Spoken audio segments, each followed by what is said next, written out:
아이가 태어나면요, 제일 중요한 일 중에 하나가 이름 짓는 일이에요. 예쁜 이름, 특별한 이름, 그러면서도 촌스럽지 않고 세련된 이름. 이 이름을 짓기 위해서 안 보던 옥편도 뒤적이고 길 가다 보이는 간판, 글씨 다 쳐다보면서 조립해보고, 그렇게 힘든 노력 끝에 이름 하나가 나오는 겁니다. 요즘이야 대부분 아이 이름 엄마 아빠가 지어주죠. 그런데 예전에는 안 그랬어요. 집안 어른들, 특히 할아버지들이 이름을 지어줬어요. 어느 부부가 첫 아이를 출산했습니다. 이 아이의 이름을 뭘로 지어줄까 하다가 예쁜 한글 이름을 지어줬어요. 하늘이 얼마나 이뻐요. 하늘아. 그때 전화가 왔어요.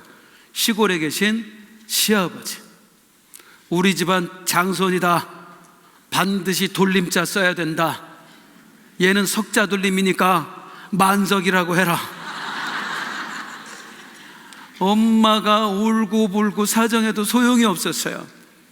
결국에 그 아이의 이름은 호적에 만석이로 올라갔습니다. 이름을 우리가 왜 중요하게 생각하지요? 그 이름에 그 아이의 정체성을 담기 때문입니다. 얘야, 너는 앞으로 이런 아이가 되어라. 하영이, 하나님의 영광이 되어라. 예찬이, 예수님의 찬송이 되어라. 이렇게 이름에 그 아이의 정체성을 담는단 말이에요. 오늘 성경의 본문 이야기가 그 이름 때문에 생겨난 이야기예요. 우리가 2주 전에 말씀을 들었습니다.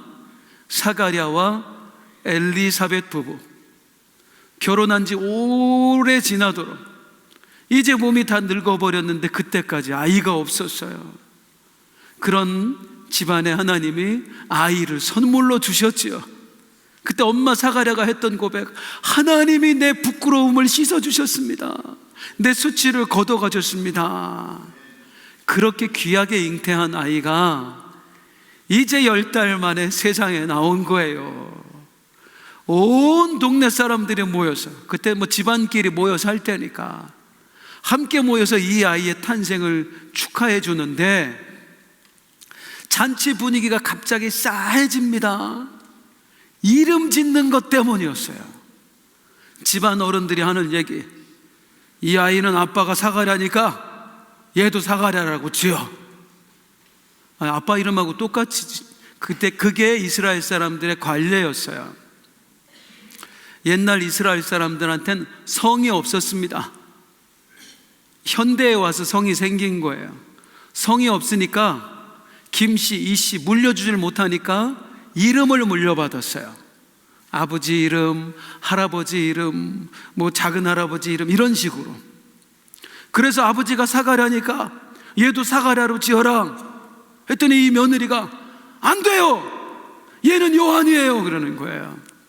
왜 요한이에요? 천사가 요한이라고 해라 그랬거든요. 다시 말하면 요한이라는 이름은 하나님이 지어주신 이름이었어요. 그래서 안 돼요, 얘는 요한이라고 해야 돼요. 그 어른들이 화가 나는 거예요. 아니, 우리 집안에 요한이가 없는데 어찌 무슨 요한이라고 짓느냐고. 오늘로 말하면 집안 어른들이 돌림자로 만석이라고 해라 그랬는데 이 며느리가 아니에요, 하늘이로 할 거예요 이렇게 우긴 거나 똑같아요. 고집을 못 꺾어요. 그래서 결국에 공이 누구한테로 넘어가냐? 아이 아빠에게로 넘어갑니다. 사가랴, 뭘로 할 거야? 사가랴 이때까지 말을 못하고 있었어요. 왜 말을 못해요? 처음에 천사가 하나님이 아들을 주실 거야 그랬더니 안 믿어가지고 벙어리 만들어 버렸잖아요. 지금까지 벙어리 상태로 있는 거예요. 아이 이름 뭐로 할까? 아빠깁니다, 사가랴라고 해야 그거예요. 그랬더니 손을 내밀어 메모지를 달라. 메모지를 봤더니 거기다가 이렇게 씁니다.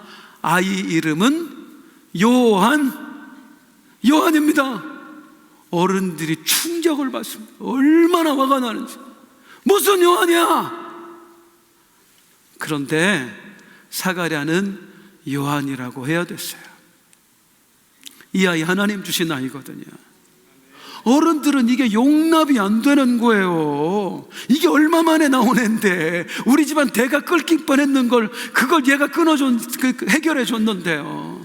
더구나 이 집안은 제사장 집안이었습니다. 제사장 집안은 그 어떤 집안보다도 관례를 중요시했어요. 그걸 제사장 집안에서 지금 끊어내겠다는 거야. 우리 집안 이름 안 쓰고 요한이라는 이름을 쓰겠다는 거야. 어른들이 노발대발. 그런데도 요한입니다. 하나님 주신 이름이니까. 자, 그런데 이게 그냥 하나님 주신 이름이니까 요한이로 할게요, 이 수준이 아니에요. 이스라엘 사람들에게 이 당시에 이름을 지어준다는 건 어떤 의미가 있느냐 하면은 너는 내 거다, 내 소유물이다 라는 의미가 있어요. 그러니까 사가랴는 내 자식임에도 불구하고 내 자식 이름을 내가 원하는 이름으로 짓지 않았습니다. 하나님이 주신 이름으로 지어줬습니다. 그게 뭘 뜻해요? 이 아이는 내 아이가 아니라 하나님의 아이입니다. 내 자식이 아니라 하나님의 자식입니다. 나를 빛내줘야 될 아이가 아니라 하나님을 빛내줘야 될 아이입니다. 자, 이걸 성도님들 이 아빠의 입장에서 다시 한번 생각해 보자는 말이에요. 사가랴 평생 어떤 삶을 살았어요? 수치가 가득한 삶을 살았습니다. 그 당시 사람들이 오해했지요. 자식이 없는 건 저주받아서 그런 거라고. 매일 뒤에서 손가락질 하는 거예요. 도대체 무슨 죄를 지었길래 하나님이 저주를 하셨을까? 왜 태의 문을 막아 놓으셨을까? 아이고, 제사장의 문 뭐해? 뒤로 호박씨 다 까고 다니면서 평생 이런 삶, 이 수치의 삶을 살았는데 그 수치를 깨뜨려준 아이가 이 아이란 말이에요. 그러니 이 아이에 대해 어떤 바람이 있었겠습니까?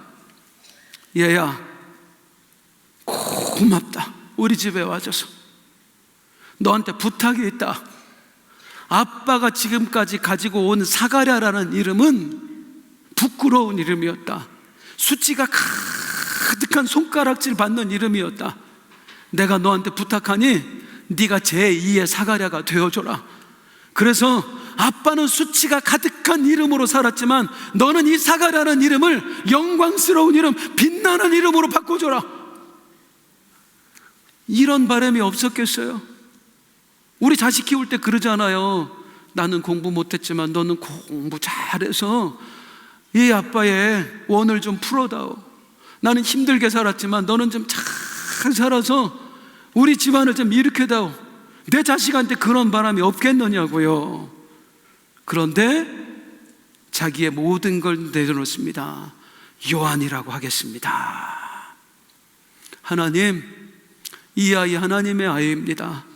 내 아이 아닙니다. 이 아이 나의 욕망 이루어주지 않아도 좋습니다. 저는 이 아이가 하나님의 꿈을 이루어드리는 아이로 살았으면 좋겠습니다. 하나님, 나를 빛내주는 아이가 아니라 하나님을 빛내주는 아이로 살았으면 좋겠습니다. 이 마음으로 메모지에 쓴 이름이 요한이다, 그 말이에요. 이렇게 그 믿음을 가지고 요한이라고 쓰자마자 어떤 일이 벌어지는지 한번 보겠습니다. 시작. 이에 그 입이 곧 열리고 혀가 풀리며 말을 하여 10개월 동안 닫혔던 말문이 트여버린 거예요. 열려버린 거예요. 뭐 했더니? 나를 내려놨더니 내 욕망과 내 바람과 내 욕심과 내 꿈 다 내려놓고 이 아이 하나님의 것입니다. 소유권 하나님께 이전시키며 이 아이 하나님의 꿈을 위해 살아야 됩니다. 하나님을 위해 살아야 됩니다. 하나님을 빛내야 됩니다 하는 순간 닫혔던 말문이 트인 거예요. 사랑하는 성도님들, 혹시 여러분의 삶에 막혀있는 부분은 없습니까? 자녀들의 앞길이 혹시 막혀있나요? 취업의 문이 막혀있어요?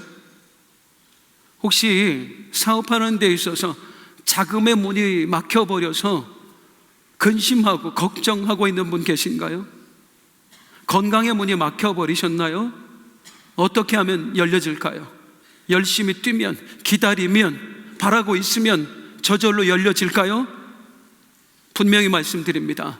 닫혀있는 문 여실 분 우리 주님밖에 없습니다. 하나님만 여실 수 있습니다. 하나님만 여실 수 있다면 우리가 뭐 해야 되겠어요? 하나님께 내 소유권을 내어드려야 돼요.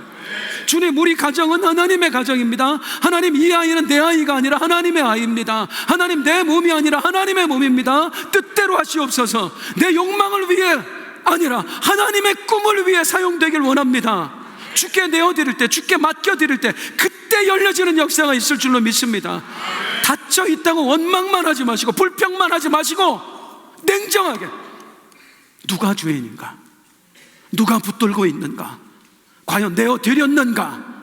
그거 살펴보셔야 돼요. 내어드릴 때 열려질 줄로 믿습니다. 하나님, 내 아이 아닙니다. 하나님 아이입니다. 요한입니다 하는 순간 말문이 열려졌어요. 자, 10개월 동안 닫혔던 말문이 열렸습니다. 어떤 말을 제일 먼저 했을까요? 자, 64절 다시 보겠습니다. 시작. 이에 그 입이 곧 열리고 혀가 풀리며 말을 하여 하나님을 찬송하니. 따라하겠습니다. 하나님을 찬송하니.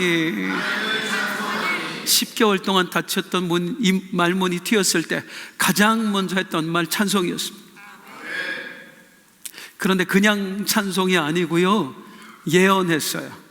성령에 사로잡혀서 하나님이 주신 감동에 따라 예언을 합니다. 누구에 대해서? 아기에 대해서 얘기해요. 이 아이가 장차 어떤 아기가 될 것인가? 자, 그런데요, 여기서 놀라운 게 있습니다. 지금 내 아이의 이름을 지어줬는데 사가랴는 내 아이의 미래를 예언하지 않고 다른 아이의 미래를 예언합니다. 누구? 얼마 전에 마리아가 이 집에 와서 몇 개월 머물다 갔거든요. 지난주에 말씀드렸잖아요. 마리아의 뱃속에 누가? 예수님이 계셔요. 예수님은 아직 안 태어났어요. 마리아 뱃속에 있어요. 사가랴가 성령에 사로잡혀서 아기의 미래를 예언을 하는데 내 금쪽이 우리 요한이를 예언하는 게 아니고 그 마리아의 뱃속에 있는 그 아이에 대한 미래를 예언합니다. 그 아이가 어떤 아이인가? 자, 누가복음 1장 16절, 68절, 69절 시작.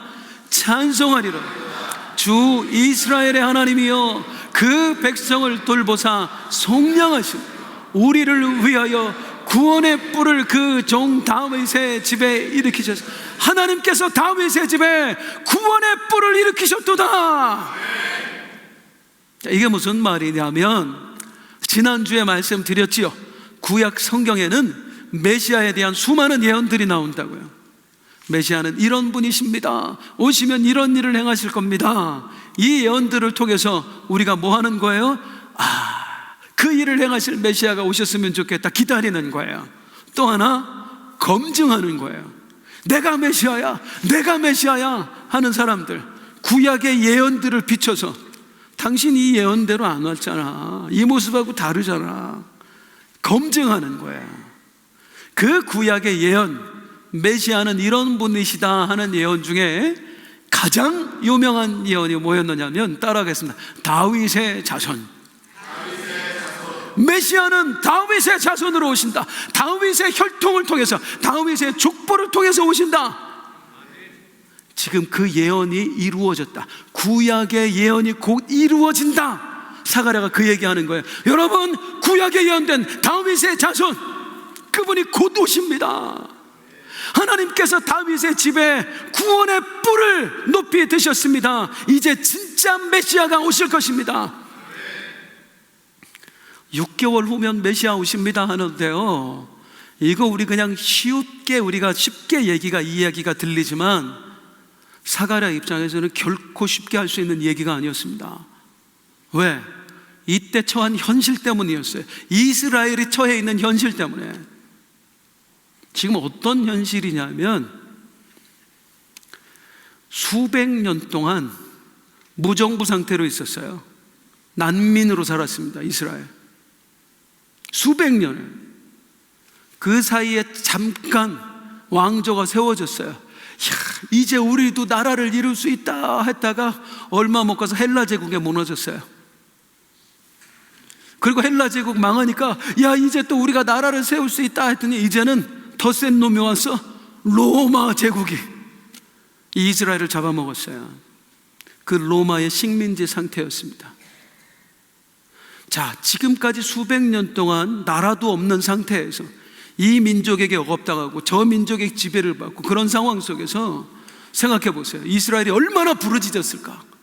하나님, 메시아를 보내주십시오.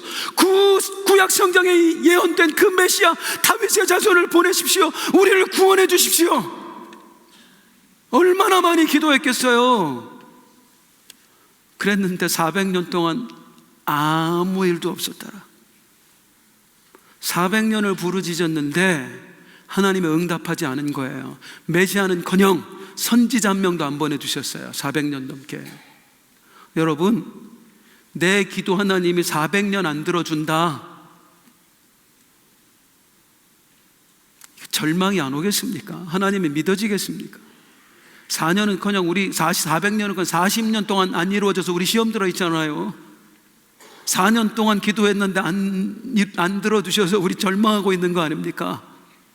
그런데 400년 동안 아무리 부르짖어도 꼼짝도 안 했는데 지금 사가랴가 외치는 거예요. 곧 오십니다. 그 메시아 6개월 후면 오십니다. 이 말하기 쉬웠겠어요? 사가랴 직업이 뭡니까? 제사장이에요. 제사장의 말은 권위가 있다고요. 파급 효과가 더 큰 거예요. 제가 이 강단에서 갑자기 여러분, 우리 주님 다시 오십니다. 6개월 후에 오십니다. 말하기 쉽겠어요? 아무리 제가 응답하더라도 내가 다 책임져야 되는데 쉬운 고백 아니었습니다. 그런데 사가랴가 말하는 거예요. 오십니다. 구약에 예언된 그 다윗의 자손, 우리를 이 억압으로부터 구원해 주실 메시아 오십니다. 여러분 기대하십시오. 그분이 우리를 구원해 주실 것입니다. 그러면서 그 메시아에 대해서 이야기를 하는데 그 메시아에 대한 이야기 어떤 분이냐? 78절입니다. 시작. 이로써 돋는 해가 위로부터 우리에게, 돋는 해가 아침에 떠오르는 태양처럼 그 메시아가 오실 것입니다. 지금은 우리가 어둠이지만 수백 년 동안 나라도 없이 살아왔지만 저 거대 제국 로마의 소나기에 잡혀서 우리가 식민지 생활을 하고 있지만 이 어둠을 몰아낼 태양, 돋는 해, 그 메시아가 반드시 오실 것입니다. 이렇게 외치고 있는 거예요. 아무 조짐도 없는 상황에서. 제가 우리 요즘 성도님들을 만나면 마음이 참 아파요. 특별히 우리 남자분들. 유난히 요 근래에 저한테 따로 오셔서 목사님 저 좀 기도해 주세요 하는 남자분들이 많았어요. 남자분들 잘 못 오시거든요. 이렇게 다른 사람 이렇게 눈치도 보고 체면 때문에. 그러면 평생 일했던, 내 집처럼 생각했던 직장에서 그만 나가주세요 소리 듣고 나 어떻게 살아야 되지? 평생 내가 가졌던 직업, 이제 시대가 바뀌어서 더 이상 그걸로 먹고 살 길이 없어서 완전히 처분을 하고 나이 60이 넘어서 새로운 일 시작해야 되는데 나 어떻게 해야 되지? 겁이 나는 거예요. 사업장 수십 년 운영을 했는데 경기가 안 좋으니까 운영할수록 더 힘들어지는데 그래도 문 닫을 수가 없어서 또 대출을 알아보고 있으면서 나 어떡하지? 막막하니까 목사님 기도 좀 해주세요. 어떤 분은 아내 손에 끌려와. 아이 됐다니까 목사님한테 얘기하지 말라니까 자존심 때문에. 좋은 모습 보여주고 싶어서 그렇게 오셔서 그분들 기도해 드리면 마음이 아프고, 이 강단에 서면 그냥 이렇게 아려와요. 저 어둠의 터널 언제나 끝날까? 얼마나 힘드실까? 그런데 성도님들, 동굴과 터널이 다르다는 거 아세요? 모양은 비슷해요. 둘 다 캄캄해요. 그런데 동굴은 계속 어둠이에요. 지금도 어두운데 이 어둠을 밟아 나가다 보면 더 깊은 어둠, 절망 속으로 빠지는 게 동굴이에요. 그런데 터널은 아닙니다. 터널에는 반드시 출구가 있습니다. 지금 어두운데 더 가면은 더 어두울 것 같은데, 그래도 걷다 보면 반드시 출구가 나오는 거, 이 어둠을 몰아낼 빛이 비춰지는 거, 그게 터널이에요. 하나님께서 우리 믿는 자들에게 허락하신 그 어둠이 터널의 어둠이라고요. 끝이 있는 어둠이라고요. 네가 지금은 힘들게 그 길을 걸어가고 있지만 반드시 나 여호와의 때가 온다. 그 어둠을 밝힐 돋는 해가 네 인생의 이 말이라. 우리 그거 보고 살아가는 거예요. 그래서 내 인생이 아무리 절망스러워도, 어둠뿐이어도, 통장 잔고는 비었고 자녀 앞길은 열려지질 않고 몸은 병들었고 나 어떻게 살아야지 하는데, 하나님 터널인 줄로 믿습니다. 반드시 출구가 있을 줄로 믿습니다. 내 인생에 돋는 해를 비춰주실 줄로 믿습니다. 그 믿음으로 걸어가는 게 우리 그리스도인의 삶인 줄로 믿습니다. 사가랴가 그 고백을 하는 거예요. 돋는 해가 임할 것입니다. 이 식민지 생활을 끝내줄 메시아가 임하실 것입니다.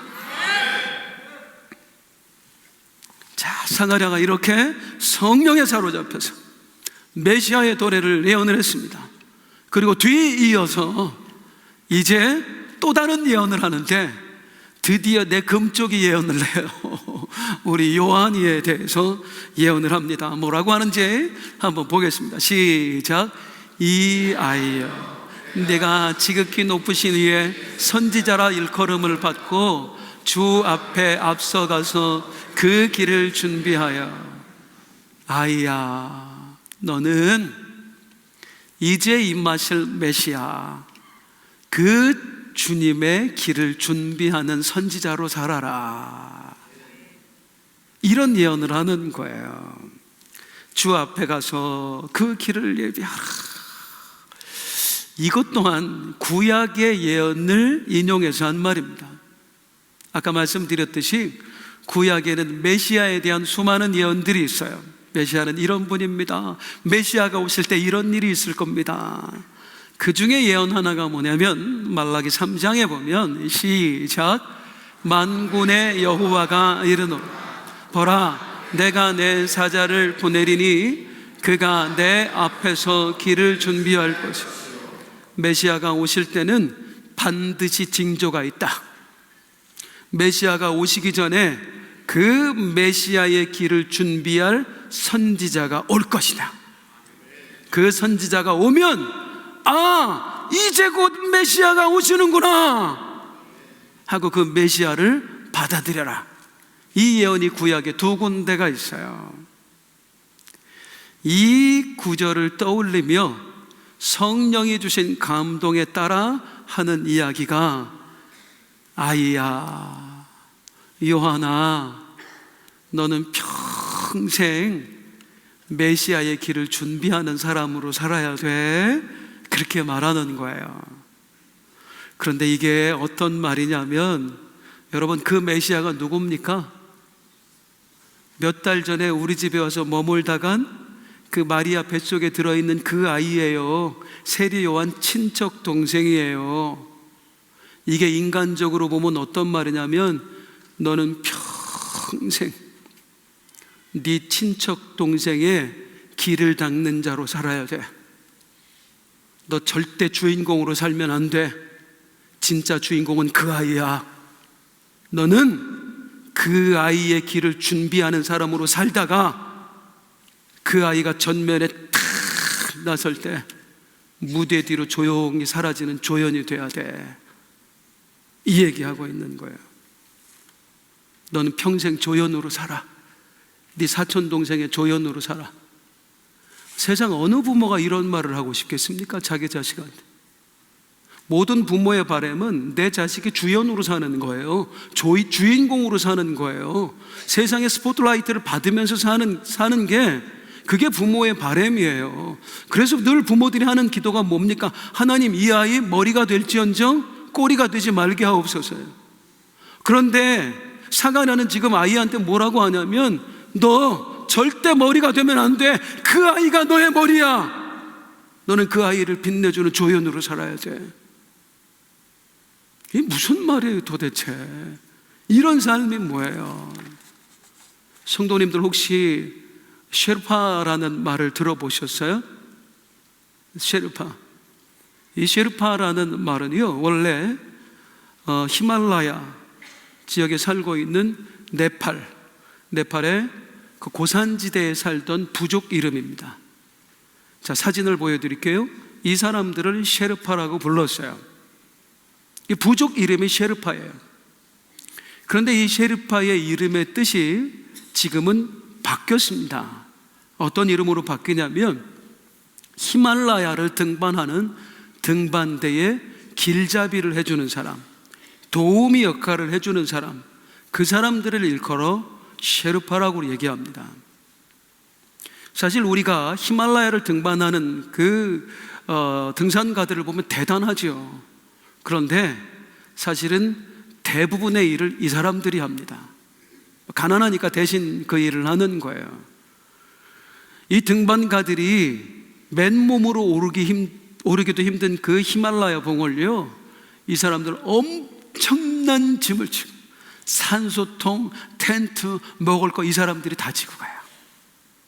짐만 지고 가는 게 아니고, 빈벽이잖아요. 빈벽에 길이 없으면 길을 만들어야 되잖아요.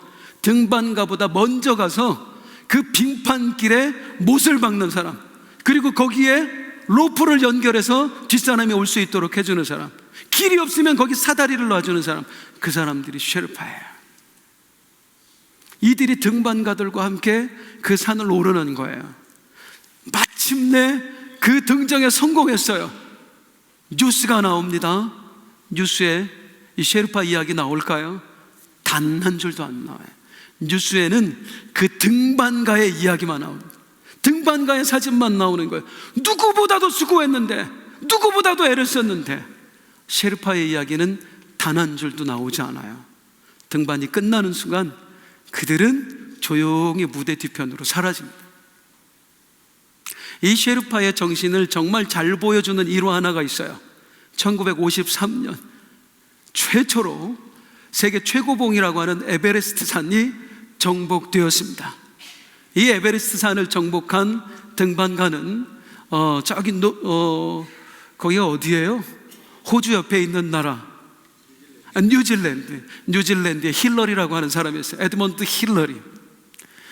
역사에 최초로 에베레스트 봉을 정복한 사람, 대단한 사람입니다. 산악계의 레전드입니다. 그런데 나중에 알려진 사실이 있습니다. 사진을 하나 또 띄워주세요. 이 왼쪽에 있는 사람이 에드먼드 힐러리입니다. 세계 최초로 에베레스트 봉을 정복한 사람이에요. 그 오른쪽에 있는 사람은 네팔 사람 셰르파였어요. 이 힐러리의 짐을 지고 산에 올라갔던 사람. 나중에 힐러리가 자기 자서전에 써요. 그 이야기를, 숨겨진 이야기가 있습니다. 에베레스트 산 꼭대기까지 올라갔는데 불과 몇 미터 앞에 뒀을 때, 그때까지 앞장섰던 사람은 오른쪽에 있는 셰르파 텐징 노르가이였습니다. 그런데 불과 몇 발자국 앞에 두고 이 텐징 노르가이가 옆으로 살짝 비켜서요. 그리고 앞으로 가시라고. 그렇게 해서 에드먼드 힐러리가 먼저 에베레스트 최고봉을 밟습니다. 그리고 거기에 뉴질랜드 깃발을 꽂는 거예요. 전 세계가 열광했습니다. 에베레스트 봉이 정복당했으니까. 나중에 이 이야기를 자서전에 밝힌 거예요. 사실은 이 사람이 먼저였다고요. 그 텐징 노르가이에게 나중에 사람들이 물었어요. 억울하지 않았느냐고. 거기서 당신이 먼저 밟았으면 당신이 세계 최초가 될 수 있었는데 억울하지 않았느냐고. 그때 텐징이 한 얘기가 뭐냐면, 제 역할은 힐러리를 그곳에 세우는 거였습니다.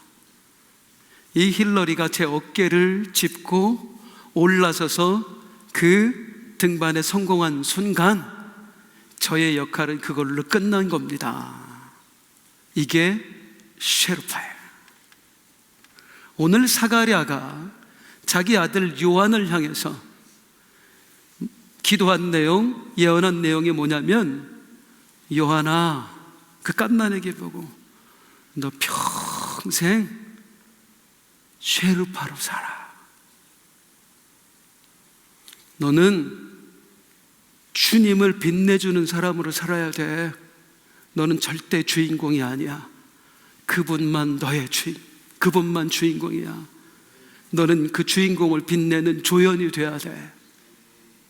어느 부모가 이렇게 말해요? 그럼 이거 뭐 하라는 거예요? 실패한 인생으로 살라는 거예요? 보잘것없는 인생으로 살라는 거예요? 우리 예수 믿는 사람들이잖아요. 우리는 적어도 믿지 않는 사람들과 무언가를 보는 관점이 다른 사람들이라고요. 세상에선 주인공 된 사람이 성공한 사람이에요. 이름이 빛나는 사람이 성공한 사람이에요. 그런데 하나님 나라에서는 어떤 사람이 성공한 사람이냐? 예수님을 빛내는 사람이 성공한 사람입니다.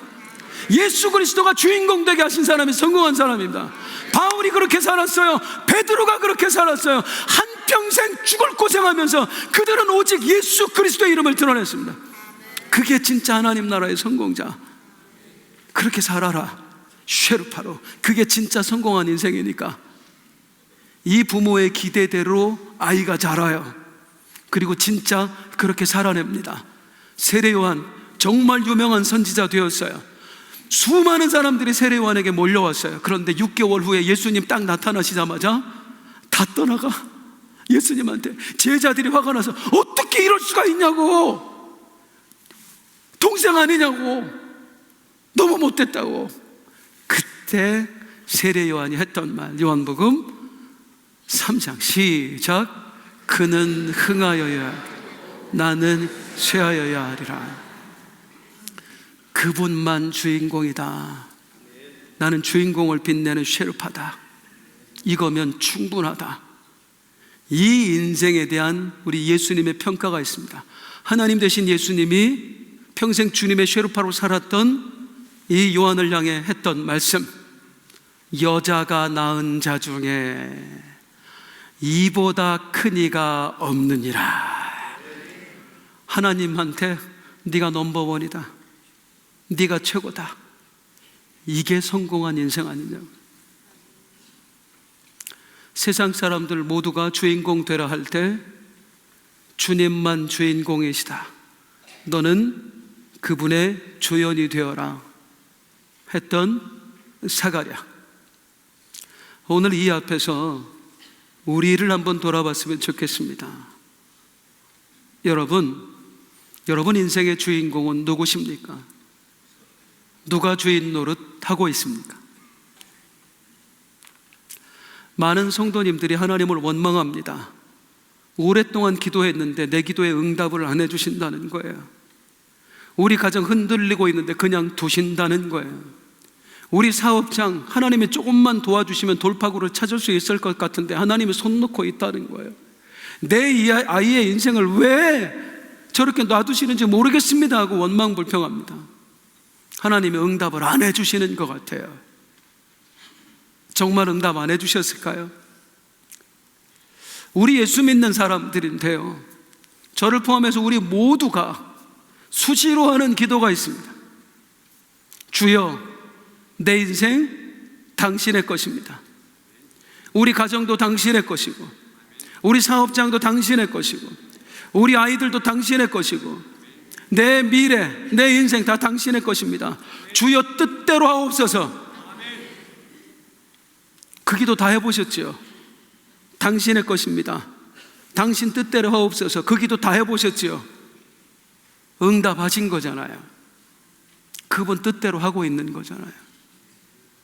당신의 가정 당신 뜻대로 이끌어가고 있고, 당신의 사업장 당신 뜻대로 이끌어가고 있고, 아이들, 내 몸, 내 인생 당신 것이니 당신 뜻대로 이끌어가고 있어요. 이미 응답하셨는데 우리는 응답 안 하셨다고 그러는 거예요.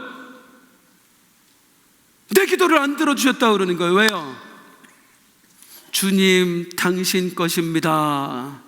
이게 진심이 아니었던 겁니다. 여전히 내가 주인 노릇하고 있는 거예요. 내가 여전히 우리 집의 주인인 거예요. 내가 여전히 우리 아이의 주인인 거예요. 그러니 하나님이 원망스럽죠. 왜 안 들어주십니까? 다시, 이 성탄의 주인공 누구시죠? 예수님. 세상 사람들 산타클로스 아니에요. 우리 예수님이 주인공이십니다. 믿으시나요? 성탄의 주인공만 예수님 아니라 내 인생의 주인도 예수님입니다. 이 성탄에 그거 확인하자는 말이에요. 예수님이 나의 인생의 주인이시다. 그분이 마음대로 이끌어 가셔도 상관없는 거예요. 그분 뜻대로 하시는데 우리가 뭐라고 그분께 대꾸를 해요. 그분 건데. 그런데 정말 감사한 게 뭐냐면, 나의 주인 되신 그분은 언제나 우리를 복된 길, 선한 길, 좋은 길로 인도하신다는 거예요. 내가 볼 땐 광야였는데 따라가다 보니까 가나안이 나오는 거예요. 내가 볼 때는 어둠뿐인데, 동굴인데 따라가다 보니 출구가 나와요. 동굴이 아니라 터널이었던 거예요. 이거 믿는 겁니다. 그분이 최고의 주인이시고 최고의 인도자 되신다는 걸 믿고, 이 성탄에, 주님이 주인이신 이 성탄에 여러분 인생의 주인 자리에서 내려오십시오. 그분께 핸들을 내어드리세요. 그러면 그분이 가장 복된 길로, 선한 길로, 이 광야 끝에 있는 가나안으로, 터널 끝에 있는 돋는 해가 비치는 곳으로 인도해 주실 줄로 믿습니다. 일어나서 함께 찬송하겠습니다.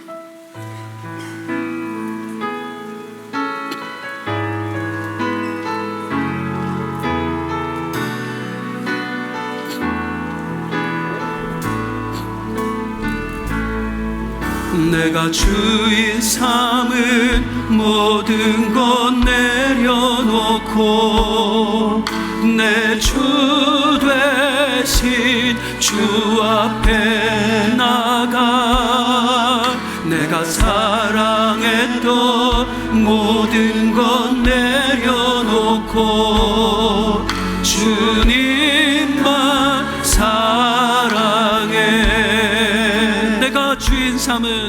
내가 주인 삼은 모든 것 내려놓고 내 주 되신 주 앞에 나가, 내가 사랑했던 모든 것 내려놓고 주님만 사랑해.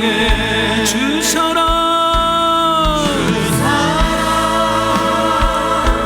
거친 풍랑에도 깊은 바다처럼 잠잠해. 주 사랑 내 영혼의 반석, 그 사랑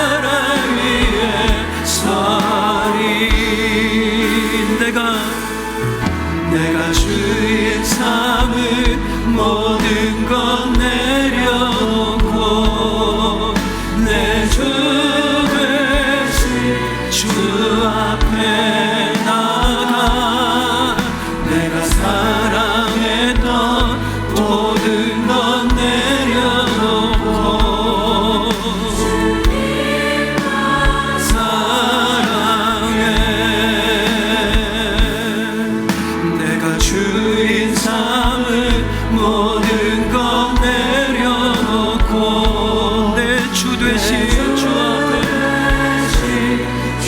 앞에 나가 내가 사랑했던 모든 것 내려놓고 주님만 사랑해. 주 사랑 거짓 풍랑에도 기쁜 바다처럼 나를 잠잠해. 주 사랑 내 영혼의 반석 그 사랑이 주 사랑 주 사랑 거친 풍랑에도 깊은 바다처럼 나를 잠잠해. 내 영혼의 반석 사랑 위에 서리. 광야길 걷고 계십니까? 출구 있어요. 가나안이 기다리고 있어요. 내 인생 어둠뿐이라고, 절망뿐이라고 생각하세요? 동굴이 아니라 터널이에요. 역시 출구 있어요. 우리 주님 오시면 내 인생에 햇빛이 비춰질 것입니다. 그분이 떠오르는 태양, 돋는 해시거든요. 주님 다시 오실 때까지 나는 이 길을 가리라. 좁은 길 나의 십자가 지고 나의 가는 길 끝에서 나는 주님을 보리라. 약속대로 오셨어요. 우리 주님 약속대로 오셨어요. 오실 거예요. 약속대로 오실 거예요.